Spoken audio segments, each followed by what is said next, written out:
It's Flashcards Fridays, and today it's all about the imagination that is the engine of science. So, if you had a chance to listen to Tuesday's episode, I interview theoretical physicist Dr. Ronald Mallett, who shares how a moment of heartbreak in his childhood became the foundation for his entire scientific career. So after this episode, please take a moment to go back and give a listen to that fantastic interview. Today, I'm following up on his concluding statement, and I think you're really going to enjoy this one because it applies to you. But first, a word from my advertisers. Einstein once said that imagination is more important than knowledge. Knowledge, he explained, is limited to all we already know and understand. But imagination encircles the world. It sounds poetic, almost like something you'd see printed on a poster in a classroom. You probably did see it on a poster in a classroom. But when you look at the lives of scientists who have changed the world, you realize that he meant it literally. Every breakthrough, every revolutionary equation, every leap into the unknown begins not with a formula, but with a dream. In my recent interview with theoretical physicist Dr. Ronald L. Mallett, his story reminds us that imagination doesn't just make science possible, it keeps science human. It turns grief into questions, questions into theories, and theories into discoveries. And so today, I'm going to take a closer look at how imagination powers scientific progress, from ancient astronomers to modern physicists who dare to ask the unthinkable. When Dr. Ronald Mallett was 10 years old, his father died suddenly of a heart attack. His father was a television repairman who had served as a medic in World War II and a man whose curiosity and patience made the world seem magical. He was only 33 years old, and losing him shattered Ron's world. Then about a year later, young Ronald came across a comic book-style version of The Time Machine by H.G. Wells. On the inside of the book it read, quote, "Scientific people know very well that time is just a kind of space," unquote. And those words changed his life. To him, they weren't fiction, they were hope. If time was a kind of space, maybe it could be traveled. Maybe he could go back and warn his father. Maybe he could change fate. At 11 years old, he didn't have a lab or an understanding of physics. But what he did have was imagination and his dad's old spare television parts. So he began tinkering, building his own time machine. Fortunately, for the apartment wiring, nothing happened. Dr. Mallett, in my interview, states that he was disappointed but not discouraged. That moment set him on a lifelong journey. Years later, after serving in the Air Force and earning his degrees in physics, Dr. Mallett joined the faculty at the University of Connecticut. Even as he studied black holes and general relativity, he kept his childhood goal tucked away like a secret. Only after he earned tenure did he finally feel free to come out of the time travel closet and say the words out loud. He was studying the possibility of time travel. What he proposed was bold. He theorized that light, when circulating in a ring, could twist space and time into a loop.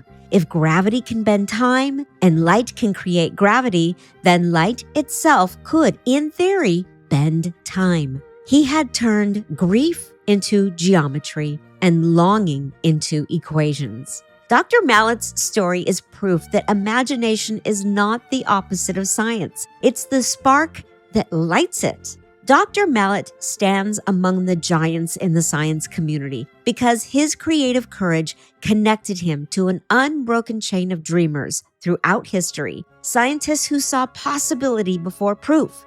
For example, Marie Curie imagined invisible rays long before instruments could detect them.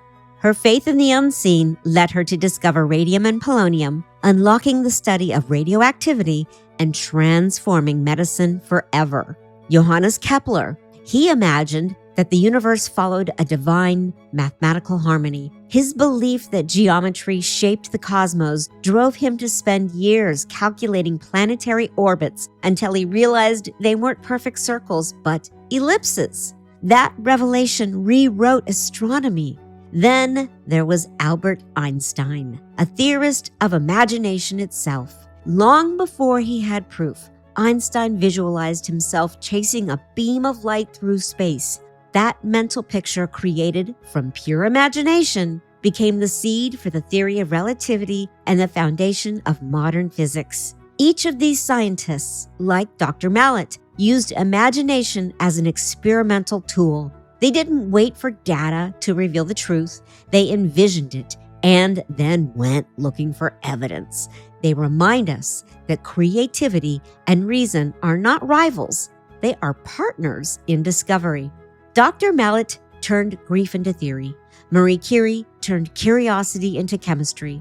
Kepler turned wonder into mathematics. Einstein turned thought into reality. And each of them reminds us that the world doesn't change because of what we already know. It changes because someone dared to picture what could be true. Imagination isn't just dreaming. It's the prototype of every scientific instrument we've ever built. It's the laboratory of the mind, the rehearsal space for discovery. It's how we test ideas before we can touch them. Imagination and science are the two elements that turn abstract thought into our physical realities. We often talk about science as if it's purely logical, as if imagination is something that lives only in art or literature. But scientific creativity is the same force. It just speaks in equations instead of color or rhyme. The difference is the language, not the process. Imagination fuels curiosity. Curiosity drives equations.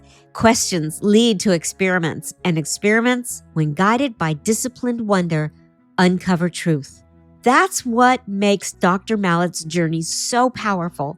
He didn't just chase science to understand the universe. He chased it to understand love, loss, and the human need to reconnect.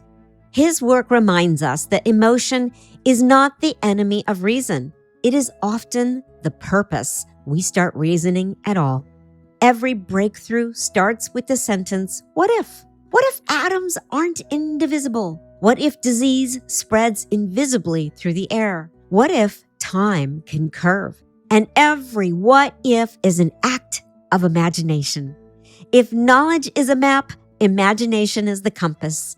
Knowledge tells us where we are, but imagination points to where we might go next.